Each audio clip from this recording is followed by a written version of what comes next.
ready to look at more hers? Yes, I am. Are you ready to throw some shade and spill some tea? Sure, show me some of these dogs. Okay, look at her. Oh, that horrible bitch, Madam. Wayland Flowers and Madam. He was the man that inspired me to be in the puppetry. Yeah, now, for the kids that have never heard of Wayland Flowers or Madam, please fill them in. Wayland Flowers is a lovely gay man from the 1960s and 70s who was on raw variety television shows with a puppet named Madam, who was an older lady with a foul mouth. Yes, she was.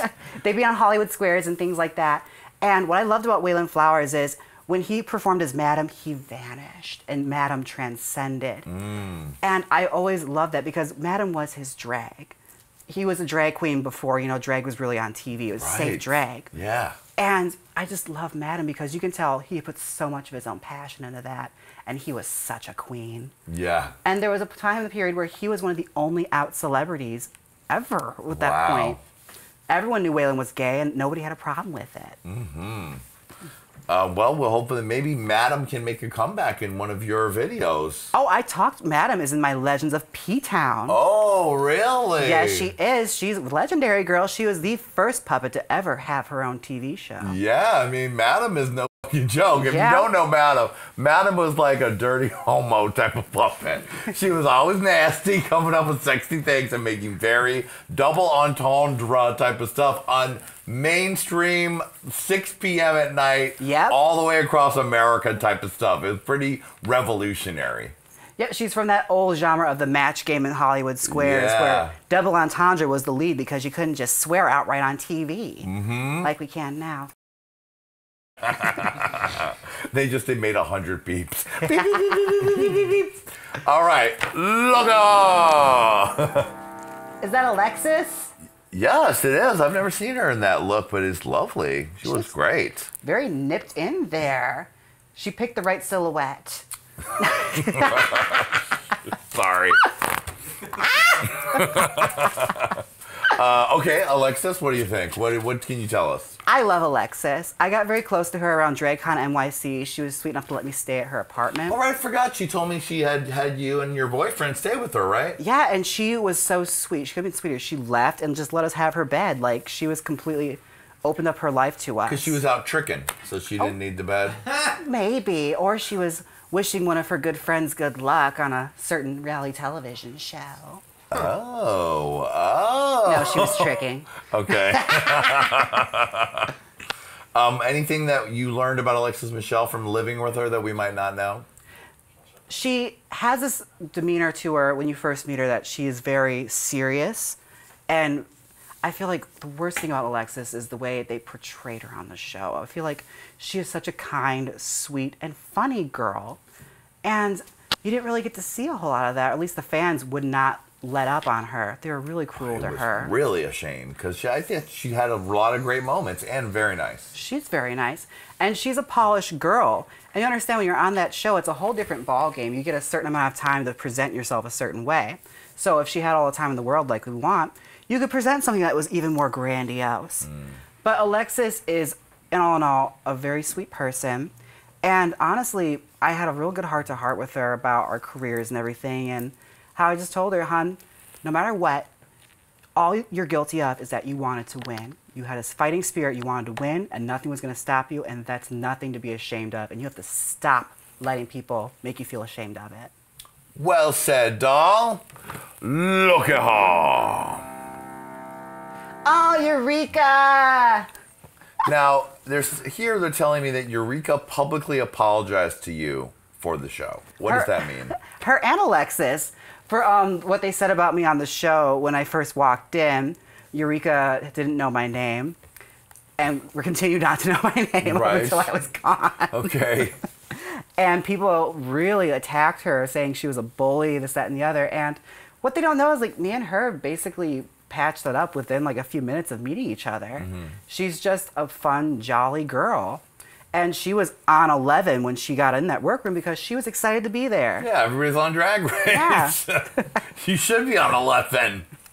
Anything else? Another tidbit about Eureka that we might not know? Of all the girls from Drag Race, I talked to her and Nina the most. Eureka is another one of those where she's just got the biggest heart in the whole world. I know I'm boring you to tears how nice these girls are. I mean, if they're nice, they're nice. They seem like real douches on the show, but I swear in real life they're so sweet.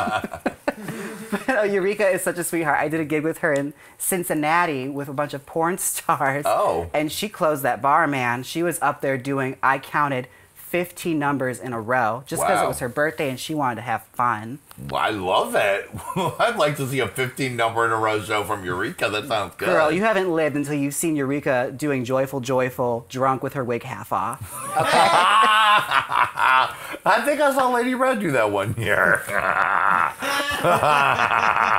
turn that Lauryn Hill part with those box braids, girl. Yes.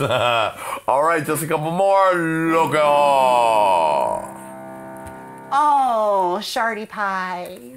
Shardy Pies. I love Charlie. Oh my God, Charlie Hides.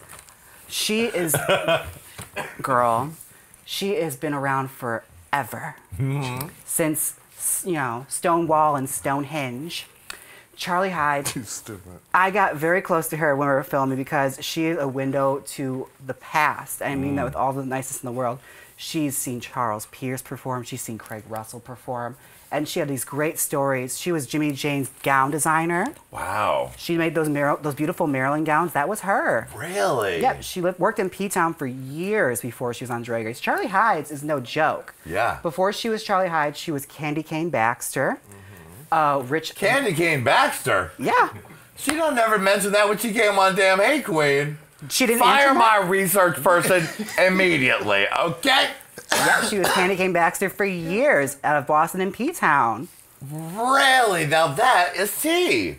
Candy Cane Baxter, eh? Yes, a socialite married to a man who was 87. A character queen, the very much same vein as Varla or Bunny. Interesting. But no, she is such a wealth of knowledge, and she could tell you stories that would blow your mind about working in the industry and meeting Craig Russell and all these great stories of queens from the past. And just, she brought me to tears with some of the stuff she told me, like about Craig Russell and how he was in P-Town just withering away because he had AIDS. And it was just beautiful because I feel like I wish you could have got the chance to tell more of those stories because she's got such a wealth of knowledge people should know.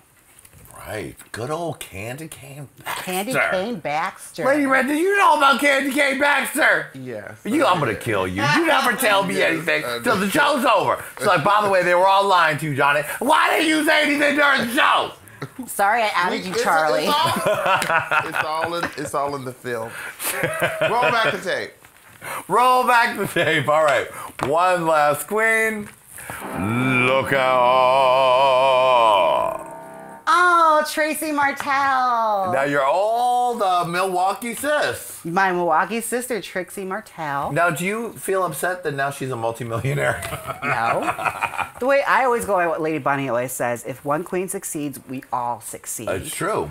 And she is a really nice person, too. There's no room for success if you let jealousy get in the way. Yes, sweetie. And Trixie Mattel is humble and honestly a worker. She puts in the work. She knew immediately what she wanted to do the minute she got on that show. And she just ran with it. Every opportunity, I feel like she knocks it out of the park. And it's no wonder that she's so successful with a TV show and now a pop figure and dolls and everything. Like, she deserves that success because in Milwaukee, they did not treat her with respect. Really? They took her for granted. They took her uniqueness and her art for granted. And it's amazing to see that it took television to really show people what a true beauty and artist she is. And I will tell you this, the Tracy Martell name actually is linked back to me. Really? I will tell you the origins of the Tracy Martell name. This is also a testament to how great a person Trixie is. I had a show that was the worst show in the world, a straight venue, where we were doing an art show, and they had a drag queen, me, featured as the featured artist. So I was allowed to have 2 guest performers. I had my girlfriend, Veruca Voorhees, and Trixie Mattel. Trixie Mattel had to pay somebody $20 to cover her shift so she can come do my show. Wow.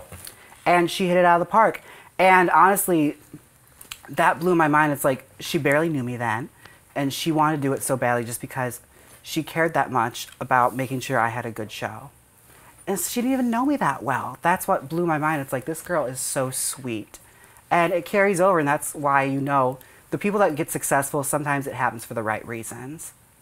But what's the connection with the name TRIXIE Martel? Oh, Tracy Martel. I didn't get to that. Okay. So when they announced all of us, this poor guy, he took our names, this poor little straight dumpling, wrote down all of our names. He put me as like Jaymes Mansfield and Veronica Vork and Tracy Martel and announced us all as such, telling me to the stage, Tracy Martel. And she's like, I've made it. I love it. Jaymes, thank you for being here today, sweetie. You were a whole lot of fun. Thank you, honey. We're looking forward to your one-woman show and all your upcoming projects. People can check out your Jaymes Mansfield YouTube channel, right? Yes, they can. Jaymes Mansfield on all social medias, but check out that YouTube channel. Subscribe, even. Yeah, subscribe to Jaymes, and of course, don't forget to subscribe here at Hey Qween TV. Thank you, Lady Red. Thank you for being here, sweetie. Love you. Love you. Thank you, Minister Adam G. to Josephina.